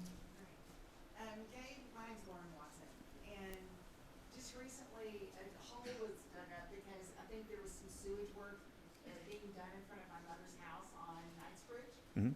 And I wanted to make sure that I've seen the superior work that your guys can do with the concrete because, Steve Dye helped us get, some of our concrete repaired. So I want to make sure that Knightsbridge, when you just fill in a small hole, it causes a lot of sure that these are gonna be slabs, because that street currently has a clean line, 2 slabs, you know, as you go down. I wanna make sure it's not gonna be piecemeal, because Mildred Walker Street is piecemeal, and we walk that street. And it affects the value of the homes when it is piecemeal, you know, when it's not, you know. So for our home viewers, there's some utility work on Knightsbridge, and we're concerned about how that will be repaired and covered back up. I would like to confirm. You said Steve Dye replaced some concrete, so Yeah, let's that's just, what I heard. Let's just start with that. That's what I heard. Find that a little hard to believe, but I'll believe you. I trust you. He's good, but I don't know if he's that good. So I think what you're referring to is complete panel replacement. So on that street, I'm guessing there's probably a groove down the middle and a groove every 20 feet or whatever it is. All right, so I'll get with you afterwards. Let me make sure I get the address correct, and then typically what will happen anytime there's a repair in a street, what you may see is you have an asphalt patch. They'll make the repair, and then they call in it's a different contractor that comes in later. So even though you see some of these with concrete and you have little asphalt holes, typically the concrete guys are coming at a later date. So, but let me get with you afterwards, and I'll get the address. Yes, ma'am. We had a question over. Yes, ma'am. My question is, I want to believe there's been some improvements on Jefferson Street between Prairie Parkway and, say, 161. Improvements on Jefferson Carrier to 161. Mm-hmm. Let's start on Prairie Parkway. Mm-hmm. Going over to 161. They've cut another turnout in there, but it hasn't been marked. And I've seen several fender benders and a few timbers flared because people are not sure what to do with that new lane that's there. So there's a new lane. Okay. Well, that's what you want to repeat the question? I'll let you. Okay, so I think the question is there's been a new lane of traffic added, or is it a turn lane? They cut in a left turn lane. And is it not striped correctly, signed correctly? Okay. She said. Walter, it's going east, it's going west on Jefferson there where you did that new curve cut way back. Oh, yes, it's coming. The striping's coming. Oh, yes, absolutely. Yes, absolutely. That's a priority to get that done. Yes, ma'am, you're absolutely correct. Make sure we're talking the same way. Not in front of the big bank. Yes, yes. What we did is that we did that in order to help traffic go through the signal. We had be honest, we just had some utility issues that made that go a little bit longer, so things got pushed back. But you're absolutely right. The striping hasn't been completed yet, so more to come on that. That's coming. Thank you. But people don't know whether to use that lane or not. Some are using it, and others are still using the old lane. So that's where the difference there and finger benders coming out. Yes, ma'am, because we really just opened that up. We actually do see them, yes, ma'am. But that really just opened up. So you're absolutely right. Drivers aren't used to that. That usually does take a little while for folks to get used to that. But I anticipate once the striping's done, which I anticipate to be very quickly, and I'll confirm that tomorrow morning, to be honest with you. So you can see that happening very quickly, sure. Up there, 161 and 30, they put up some new sign. There's one sign, yellow sign that said, right lane was turn right at 30. And I still see people go straight. Why can't they take that sign down and let people go straight at right lane? So on 161 and I-30, there's a sign that says right turn only, but people going straight. Yeah, right lane. So Walter needs to talk to That would be tested Department of NTTA and Yes. TxDOT. Yeah. So we'll send them an email. All right. Who hasn't talked yet? Yes.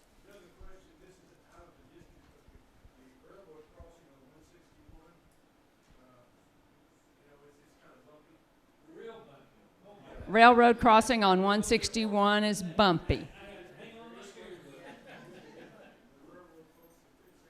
Railroad crossing at 161 is bumpy. We'll continue to have extensive conversations with UPR, Union Pacific Railroad. We have made not one, not two, but multiple conversations about that. Now, in a little bit of their defense, they have tried to be reactive and done some repairs to that. And what we have commented to them is what they've done is kind of gone in and made what we would call temporary repairs instead of doing the full concrete real repair where they don't have to keep coming back.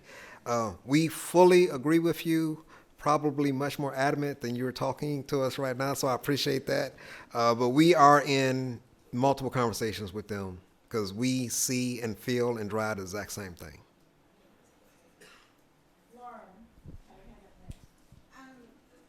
Steve, as you know, our neighborhood at Fairway Park has been talking about the soundproof wall, and we're waiting to see what the business is, across the street.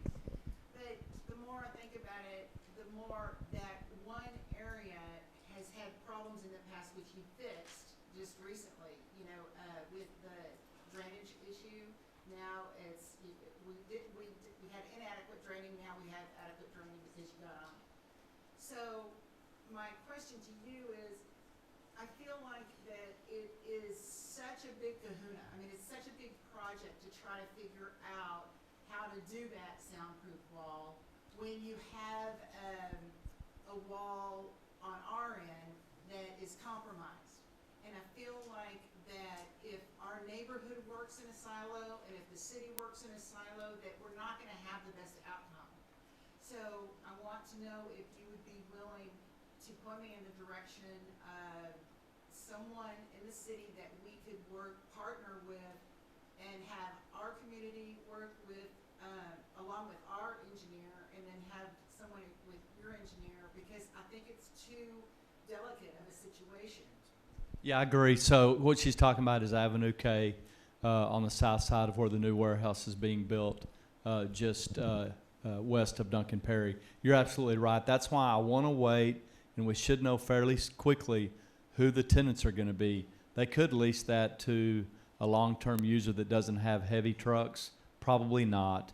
So I'm not going to forget about you. I totally agree. Once we see who their tenants are going to be and how many truck trips are coming in and out every day, it's atypical. We usually don't get involved in a private-public partnership in that respect, but because that zoning of that warehouse was not optimal, we're very empathetic to you all, as we're going to be on the GSW side with the soundproof wall as well. So we're not going to forget about our neighbors over there. So the answer is yes. It's a little too early. I don't want your folks or us to do anything yet. Let's get the lay of the land and how that truck traffic looks first. And that's why I'm keeping that construction update email string alive. That'll be kind of the last piece of the project. But we definitely need to collaborate. I know also from clearing out the tabletop, it removed a little bit of that concealment that is a little bit concerning from a security perspective. So I want to take a look at that as well. So I just ask for your continued patience. And once we get clarity on how everything's going to look, then I'll be your point of contact initially, and we'll definitely collaborate. Okay, great. I have photos. Yes, ma'am. Just hold on to them, and we're not going to forget about, because I promised you all we would look at it. And yes, we'll work together with you guys. Great, thank you. And yes, we have two people that haven't gotten to speak. Yes, ma'am. I have a question and a couple comments. My first question is, who do we report short-term rentals to? Who do we report short-term rentals to? Chad. Here. That's the code compliance office. And, okay. And our short-term rental code officer is Jimmy Cervantes. But you can always ask for me, and I can. And also you can report them online. Yes. Yeah, you can email in to codecomplaints@gptx.org or report them online. And if it's happening live, you can call police. Uh-oh, Daniel's looking at me. After hours, and you have a sheet back there that gives them the information, contact information. Yes, we have contact information in the back, and I'll speak with you afterward too, if you have further questions. One of my comments is we're still having a lot of semis, Chief, as well as box trucks on Sunnyvale. It's not just Egyptian and Duncan Perry.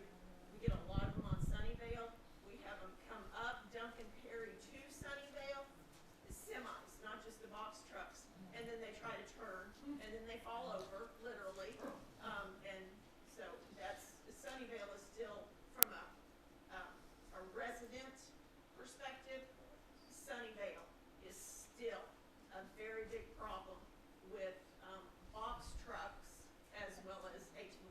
Yes, ma'am. So the comment was that there are still a number of issues with commercial vehicles traveling on Sunnyvale, not just box trucks, but also 18-wheelers and the like, and some of them are even falling over. Well aware. Yes, ma'am. Thank you. We are, that is a priority. As I mentioned earlier, and I don't want to repeat myself too much, but we're really beefed up our commercial vehicle enforcement. Used to be we'd have a few guys that have gone down to Austin, got that specialized training. Now our entire traffic unit has that specialized training, so we can rotate people out of there. Miss Jorja has made it abundantly clear to our team this is a hot issue for District 1. Believe me when I tell you we know that, and we are trying real hard. It's we are not batting 1,000, as you know. We're trying to throw everything at it and the kitchen sink, and I think we're making progress, but we got work to do, and I'm aware and thank you for that. My other comment would be, and I'm not sure who to direct it to, we don't need any more convenience stores. Nor, we don't need any more convenience stores north of Eisenhower. We don't need a QT across the street from Gateway or wherever in the heck they were gonna build it. That would be a great place to put a Brahms as opposed to a QT. We could at least get bananas and milk and cheese and butter at Brahms. Okay. Rashad, do you get to talk, or does Marty get to? I'll be glad to take on some of this, and Rashad may want to. Let's give a zoning 101. Yeah. All right, but Rashad, you have to come talk to the microphone. He can do it. He can handle it. Oh. What? You want to, here. Zoning 101. So property, everybody knows property has property rights, its own rights. Everything within the city is zoned a certain designation. So a property on a corner may be zoned general retail. Anything within that district, zoning district, general retail, anything, any land use that is noted in our land use chart as allowed in that district can go there. So that is somewhat of a control, constraint on what can go there, but also giving the property owner flexibility to develop what is allowed within that land use chart. So when you see certain things go up, it has gone through the process of review with city staff, verifying the zoning district is correct. And there's not too much that we can do other than make certain that the development or whatever developed is developed in consistent with our development standards. When you do see zone changes, though, that's where the council and planning and zoning commission can actually recommend denial for zone changes. Something that is designated a certain zoning district right now, general retail, and they want to change it to multifamily, we can say no. Like the QT she mentioned, it hadn't come to us, so I don't know anything about it, but we could have asked QT. Correct, correct. Yes. We haven't approved the QT. I don't know where that rumor came. Oh, well, mailers were received from QT. That Oh, was well, they coming. probably This is not decided not to go recent. forward This is because a year y'all. This wasn't recent. Right. This This- wasn't recent. And yes, they did come to us. And yes, we did have some meetings with them. And we, of course, discouraged that. And there had to be a, Steve Fedorko could tell you all about it because he's right across the street from his house. And anyway, that's not going to happen. And it would require a zoning change. Now, they do have zoning for multifamily and some single family across there. And we can't change the zoning at this point. I'm just telling you that it's not going to be a QT at this time. Thank you. I might mention one thing good. I'll brag on my council. Years ago, before I got here, I was pleased to see they put in place restrictions for specific use permits for certain types of uses. A fuel center was one of them, and that's what really would prevent a QT from being able to go there. We did reach out to Brahms, have over several years, trying to get them to go to that intersection, and they would not do it. Yes.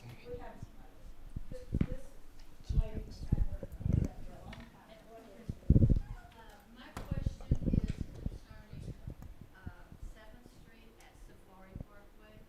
7th and Safari. You know, they have the new offshoot go beside I-30.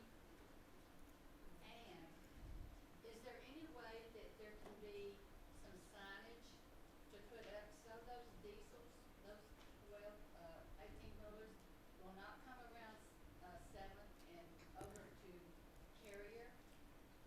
So the 7th and Safari at I-30,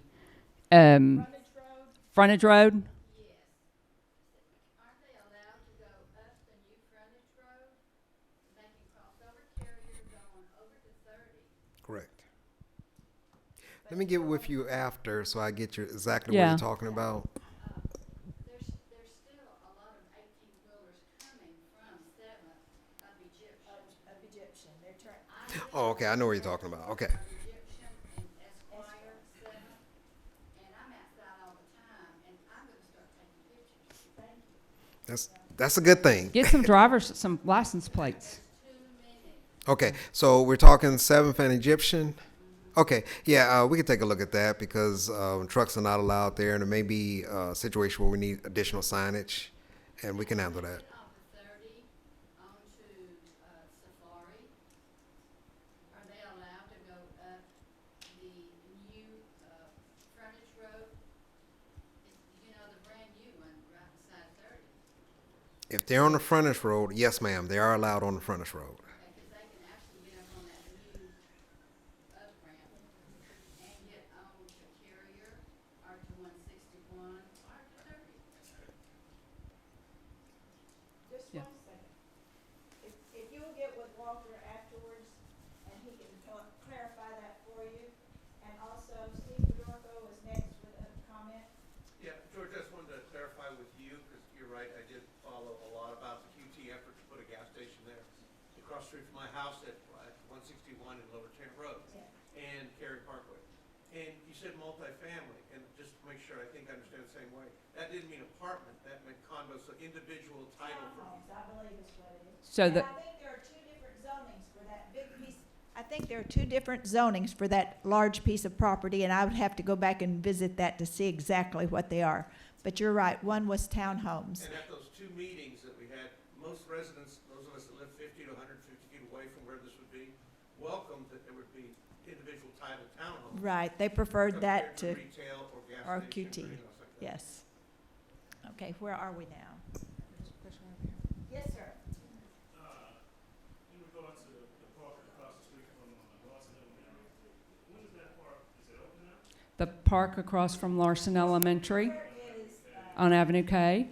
Where's Dwayne? Thank you, Daniel, for asking that question. So the park across on Avenue K is the GSW Nature Park, and we're probably we're at the very tail end. There's some additional concrete work that we have to do. So phase one, which is all the way to the railroad track, is about to be opened.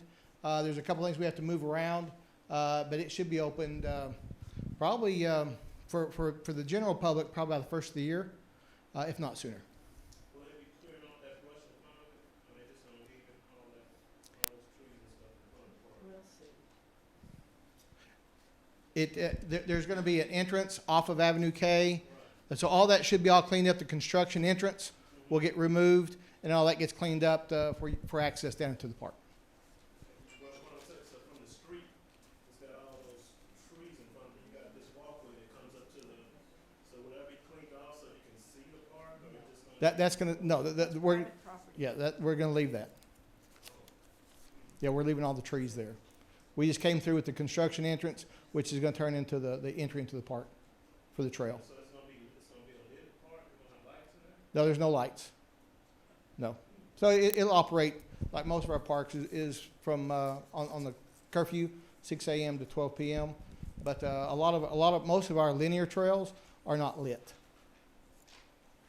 I'm just kinda concerned, you got that park that's closed like that, you got kids across the street there, you can't see it, it's not open so you can see it, so that's kind of, then if That's a good somebody point. was to go into the park, you can't see if something happens to somebody, because that park is, it's like, that brush is clear.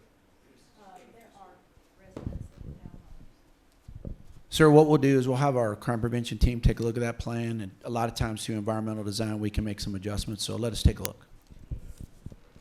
We're going to have one more question, and then we're going to wrap it up with Denise Gambrell will give us our question.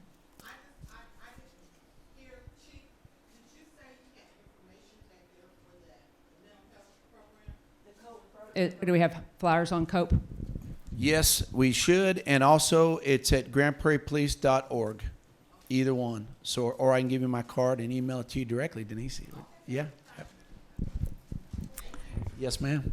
Now, ladies and gentlemen, I have a question for you. Do you think your time was well spent tonight? If you do, our staff, we couldn't thank them enough. Actually, Amy, you saw Amy and Mona Lisa and Chiquita, and they all do wonderful job. And of course, our presenters, we could never thank them enough too. They do a wonderful job. And I just want to know if you've ever contacted me about an issue by email or phone, would you raise your hand? And if I got back with you or at least tried to help, would you raise your hand? Hey, that's a win. That's a win. Thank you. And if I didn't, I hope you will let me know, because nobody's perfect. But I will say the best way to contact me, if you want to make sure you get me 24/7 and not while I'm asleep, but you contact me at jclemson@gptx.org. Now, you can call me, you can call the City Hall, and they can track me down during office hours probably. But the best way, I check my phone. As long as I have my phone with me, I check that, check my emails, and get back with you ASAP. So I want to encourage you and thank you for contacting me, because we can't help you if we don't know about it. Once you let us know, we can get on it, and that doesn't mean it'll happen overnight, but at least it's on the radar and it's in the work. So thank you all for being here. I always brag on District 1 because I think you're the best. And I think you all know it. But we may not have every grocery store you want, but we have the best people, and we have some of the best neighborhoods in the whole city. So thank you all for being here. God bless you, and we are adjourned. Boom.